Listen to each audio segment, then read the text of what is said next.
హైదరాబాద్ లో ఎప్పుడు ఎన్నికలు జరిగినా జీహెచ్ఎంసీ కార్యాలయం పైన ఎగిరేది కాషాయ జెండేనని మల్కాజ్గిరి ఎంపీ ఈటెల రాజేందర్ స్పష్టం చేశారు.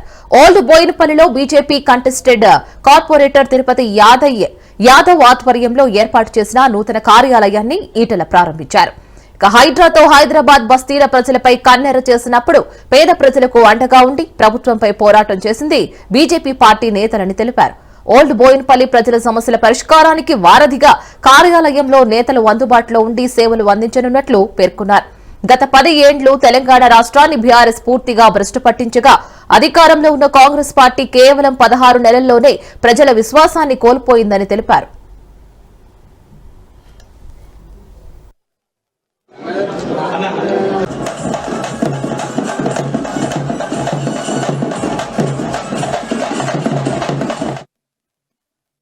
ఎన్నో సంవత్సరాల క్రితం వెలిసిన బస్తీలను, కాలనీలను ఈవెన్ ఆనాడు లేఅవుట్లు చేసుకున్న ఇళ్లకు కూడా నోటీసులు ఇచ్చి హైదరాబాద్ ఎంత వేదన గురి చేసినా మనం చూసినాం. ఇవాళ హైదరాబాద్ లో కూల్చే ఇళ్ల కాడ, హైదరాబాద్ తో జరుగుతున్న దౌర్జన్యాల కాడ ఇవాళ అడ్డముండి కొట్లాడిన పార్టీ భారతీయ జనతా పార్టీ. సామాన్యులు వేసుకున్న బస్తీలలో, గుడిసెలలో సర్కార్ కన్నెర చేసి వాళ్ళ కూలగొట్టే ప్రయత్నం చేసినాడు.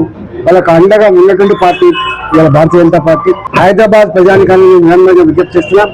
పార్టీ మీ ఇళ్ల కోసం కొట్లాడుతుంది, పార్టీ మీ ఇళ్ల జాల కోసం కొట్లాడుతుంది, పార్టీ మీ ఎక్కడ అన్యాయం జరిగినా కూడా మేము వెంట ఉంటామని చెప్పి తెలియజేస్తూ ఇవాళ రాబోయే కాలం జీహెచ్ఎంసీలో రేపు ఎగిరే జెండా. గత ఎన్నికల్లోనే 48 డివిజన్లు గెలుచుకొని ఒక అజేయమైన శక్తికి ఎదిగింది భారతీయ జనతా పార్టీ. రేపు ఎప్పుడు ఎన్నికలు జరిగిన హైదరాబాద్ లో జీహెచ్ఎంసీ ఆఫీసు మీద ఇవాళ భారతీయ జనతా పార్టీ జెండా ఎగిరిపోతుందని చెప్పి నేను మనవి చేస్తా ఉన్నా. మా పార్టీ ఇంకో 10 ఏళ్ల వరకు కూడా ఖతమైపోయింది.